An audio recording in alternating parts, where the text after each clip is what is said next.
Allez, on commence à étudier entre nous. Hitva'adut de Tu B'Av. C'est une demande du Rabbi qu'on fasse Hitva'adut ce jour-là en particulier.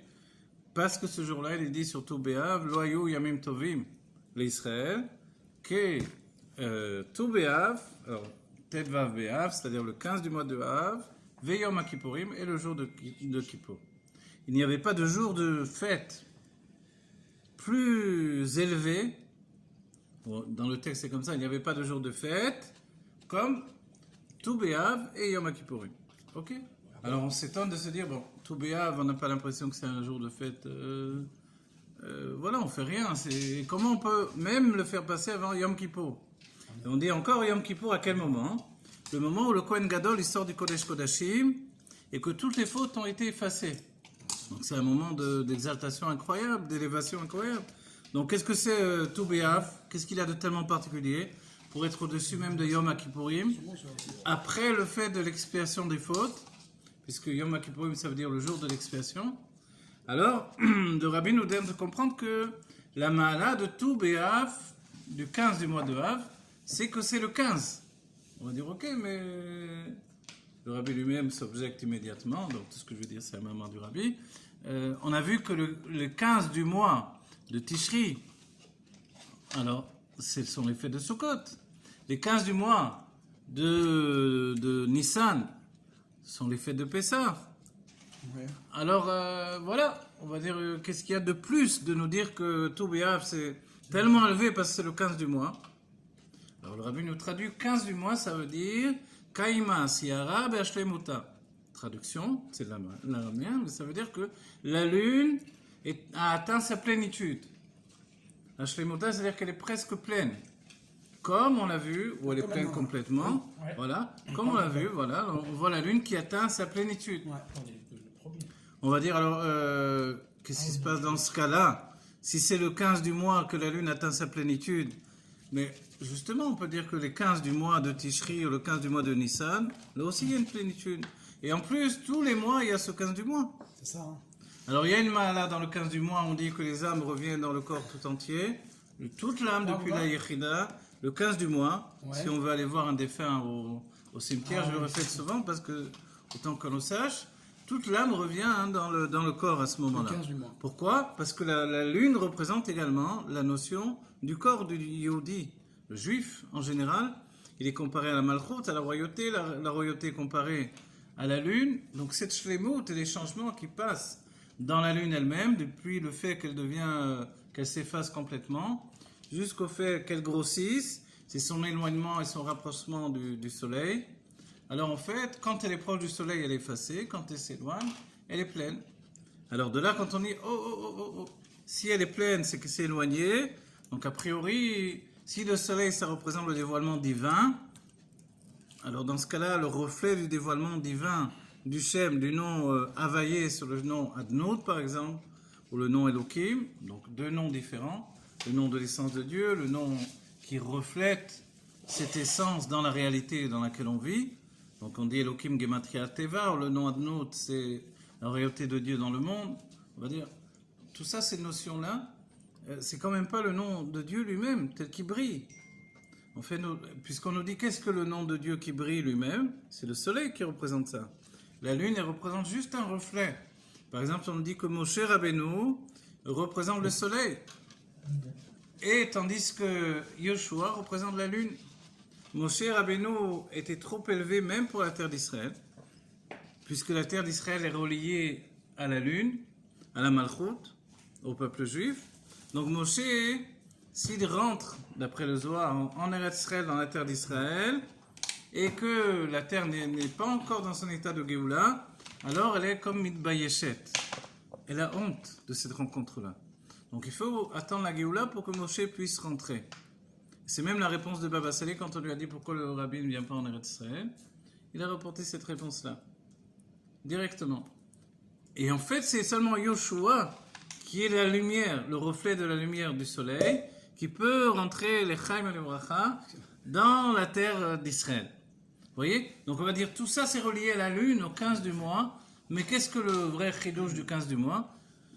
La vraie nouveauté, Le rabbi nous dit, Lechaim Alivracha, le rabbi nous dit que, en fait, c'est la notion de ce qui s'appelle Yerida Letzorer Alien. Lechaim Alivracha, que le bonheur pour tous les enfants d'Israël. Amen. Amen. Qui est vraiment que de la joie à chacun d'entre nous, et que ce jour brille sur chacun d'entre nous, et que tous on a eu dans notre vie des galères, des moments de chute, etc. Aujourd'hui, c'est le dévoilement que toutes ces chutes avaient une raison, l'élévation de tout Béav, c'est-à-dire l'élévation qu'il y a dans chaque situation, le dévoilement de Dieu. Donc en fait, la notion qui est dévoilée par le rabbi dans ce moment de tout Béav, c'est la notion de l'élévation qui vient après la chute. Il y a la notion de Yerida Letzorer Aliyah. On chute, mais pour s'élever. À la manière des escaliers qui nous permet de nous élever de niveau en niveau, mais à chaque fois, il y a comme une chute entre deux niveaux. Voilà, alors pour tous ceux qui penseraient que Tou B'Av c'est une fête commerciale, on annonce la fête des amoureux. Non, Tou B'Av c'est tellement plus profond. C'est tellement profond, donc on a dit que c'est plus élevé que Yom Kippourim, qui est considéré comme étant plus élevé que les autres fêtes. C'est-à-dire, on parle du moment du pardon de tous les péchés, de tout ce qu'on a pu faire de mal, et que on repart à zéro. On repart à zéro dans le compte de la sainteté, puisqu'on dit que quand on arrive à Sukkot, entre Yom Kippourim et Sukkot, c'est Yemé Shem Havayé, les jours du nom de Dieu. Ces 4 jours-là, alors c'est vraiment des jours où il n'y a pas de faute sur le peuple juif. Et il n'y a pas non plus, le Pinkas, le carnet n'est pas ouvert où on compte les fautes. Donc on est reparti à zéro. Le juif est redevenu comme un enfant qui sort du ventre de la mère.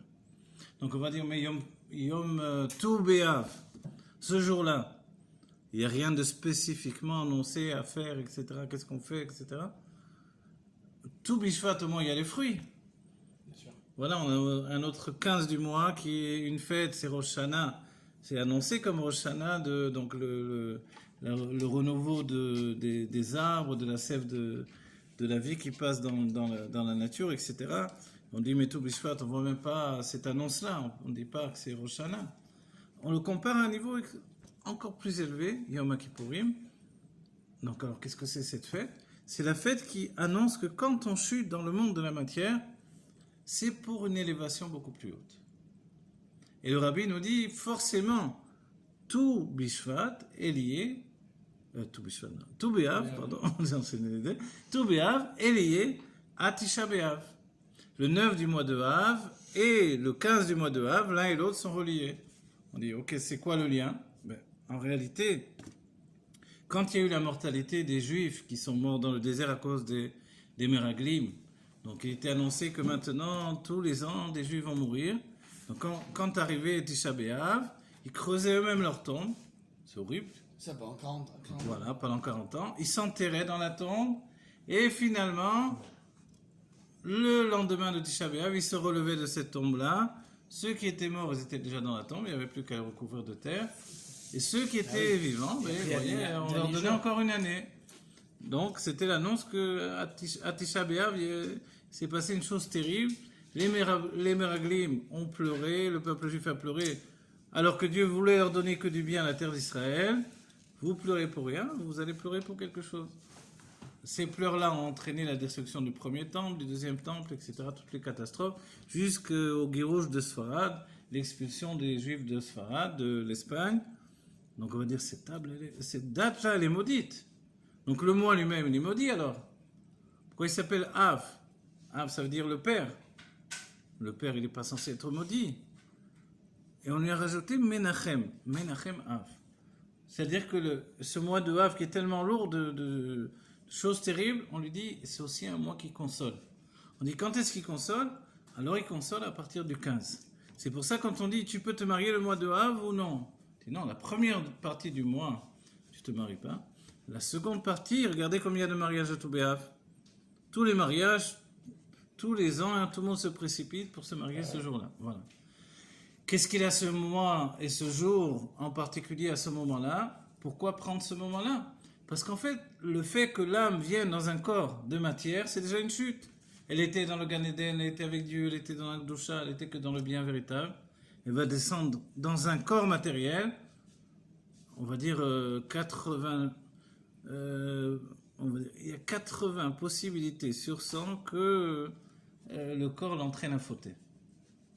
La chute de la matière, l'attrait de la matière est tellement grand que quand les anges ont dit mais les hommes finalement, etc., etc., ils ont critiqué les hommes, Dieu a dit ok, descendez vous-même, on va voir un peu.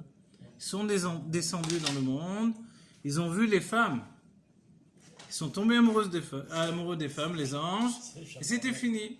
Et ils ont donné des géants au début du monde, ils ont donné des... On va dire, quoi, les anges, ils ont chuté comme ça? Oui, ils ont chuté. Pourquoi? Parce que la matière, c'est autre chose que la spiritualité. On dit d'où vient la nature de la matière? La matière, sa nature, elle vient de la volonté de Dieu. C'est ce que Dieu a voulu. Et c'est pour ça que c'est dire un mot en anglais, le challenge. Le défi, c'est ça, c'est la matière. Edgar. Ce qui nous fait... Regardez, qu'est-ce qu'il y a de merveilleux dans la chassidoute?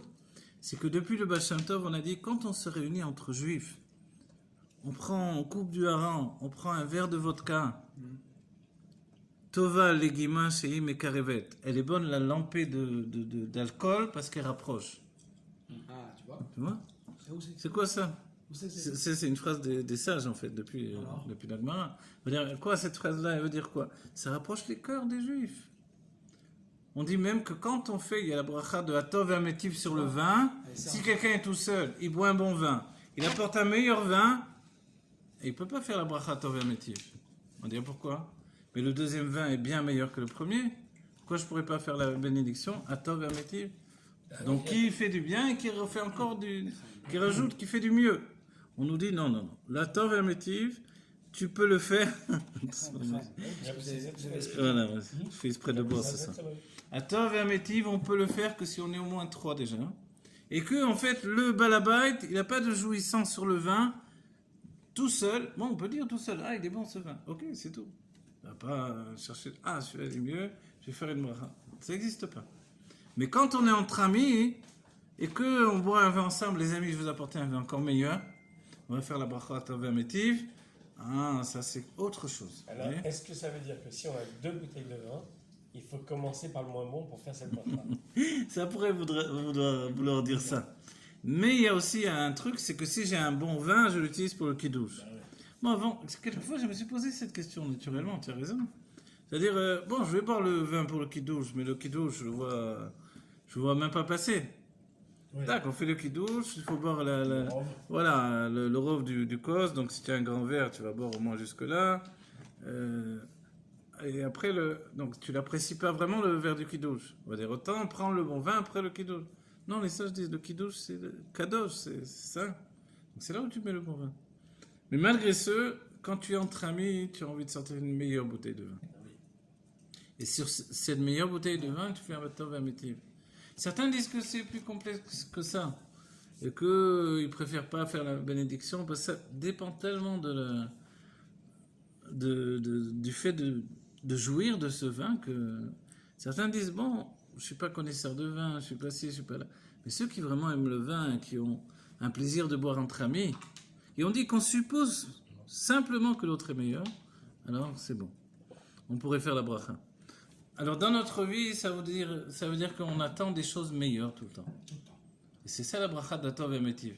C'est-à-dire qu'avoir une vie régulière où tout est pareil, mais même si tout est bien, on dit c'est le méchamem. Tu t'ennuies, ton âme s'éteint petit à petit. La même chose, la tefila, c'est magnifique. La prière que l'on fait tous les jours. Mais compte tenu qu'on peut la faire toujours de la même manière, on commence à s'ennuyer. On en a marre de la Beth Knesset, on en a marre de voir toujours les mêmes personnes. Si en moi il n'y a pas une itrachut, une révélation intérieure, si un jour je ne m'arrête pas sur un mot de la tefila, parce que je dis toujours pareil, mais un jour c'est incroyable ça ce que je dis là. Ça fait, il y en a qui te disent, ça fait 40 ans que je le dis. Je viens à peine de comprendre ce que je dis. Mais là, je te parle d'Israéliens qui disent en hébreu depuis des générations. Donc on va dire, alors pourquoi il ne comprend pas ce qu'il dit? Et parce qu'il le dit par cœur, parce qu'il ne pense pas à ce qu'il dit. Et c'est pour ça que les chassidim disent, dans mon sidour, jusqu'ici j'ai prié, à partir de là, j'ai lu ce qu'il y avait écrit. Ouais. Et on dit, mais c'est quoi ta kavana, ton intention quand tu pries? Dit la première chose, on nous dit, il faut comprendre ce qui est écrit. Bah tu vois. Oui. Et c'est pour ça, si je ne comprends pas, alors il y a des tas de livres en fait. Il y a des livres de Chassidut qui t'expliquent ce qui est écrit. Et c'est important ça. Même si de dire les mots en hébreu, c'est évidemment, on va dire presque préférable que de les dire en français ou en anglais. Comment ils disent en anglais, c'est I blessing my Lord, on dirait du Shakespeare. C'est spécial. Donc évidemment, en hébreu, c'est quelque chose de sain. Mais comprendre, c'est merveilleux. Voilà. Et comprendre, c'est un arrêt sur image, un arrêt sur les mots. S'arrêter pour réfléchir, c'est ça la bénédiction de la bracha. Bracha, Lechaim Chaim à chacun. Donc on prend de ce moment de tout Béav la compréhension que ce jour, il s'est passé des choses importantes dans le peuple juif. Lechaim. C'est un rang, ça? C'est quoi? Qu'est-ce qui s'est passé de bon dans le peuple juif? C'est un beluga. C'est le poisson qui fait Les cachats? On veut se purifier. Et on se dit, non, mais on se Oui, dit, c'est vrai. Enlève-moi. enlève-moi, c'est ça, maintenant. c'est Mais ça. oui, mais il faut prier. Mais Non, c'est pareil, oui, c'est pareil. mais il faut prier peut-être pour autre chose. T'as des façons, oui. Oui, tu peux prier pour tout ce que tu veux parce que tu es à proximité. Il faut prier. Voilà. Donc en fait, quand tu dis qu'il faut prier à ces moments-là, c'est que tu pries parce que tu es dans la proximité. Et il y a un passage qui nous dit, dans les 10 jours de Tchouva, demandez Dieu parce qu'il est qui est au Karor, parce qu'il est proche de vous. Parce qu'il est proche de toi, demande-le maintenant. Donc en fait, voilà. Quand tu te retrouves dans le mikvé, mais tu es comme dans Dieu tout à coup. Tout à coup, tu te rends compte. Avant, tu ne te rendais pas compte. Mais dans le mikvé, l'eau qui t'entoure, ça te donne cette notion d'appartenance à quelque chose. Si bien qu'on dit que les poissons qui sont dans la mer, ils font pas khatsitsa, c'est pas une opposition au mikvé. Ils font pas une interruption entre la mer et toi, ou dans la rivière. Donc en fait, c'est cette notion-là que tout à coup, tu es englobé dans un tout. Et le tout, c'est Dieu. Les tzadikim, ils sont comme tout le temps dans un mikvé. Et cette notion-là, on la ressent dans ce moment-là, et dans le moment de l'union du couple, dans la sainteté. Et souvent, quand on me demande, mais c'est dur, etc., c'est vrai qu'on dit que s'il y a trop de sainteté au début, finalement la femme est s'endormie 3 fois, l'homme il est en train de dire des télim, des ci, des là, ça ne fonctionne plus. Alors on dit ok, mais au moins, donc tous les préliminaires fait que ça soit vivant et que toi tu puisses générer du plaisir chez ta femme. Mais au moment où tu donnes ta semence, sache que c'est un moment qui doit t'attacher au monde divin. À la sainteté, c'est un moment de prière profonde. Et ça, c'est enregistré, c'est important ce moment-là. Et ça, c'est pas rien, il faut le dire. Et ça, c'est tout béave. Ça, c'est tout béave. Alors, pour ceux qui se disent, bon, c'est un peu exagéré parce que dans l'intimité, on ne peut pas forcément penser à ça. L'un des livres que le rabbi demande d'étudier avant le mariage, c'est Reshit Rochma. Reshit Rochma, bon, ça va s'arrêter. C'est un livre tellement kadosh qu'il nous apprend que notre corps, c'est un outil pour Dieu et que l'union intime, c'est en relation avec les mondes divins.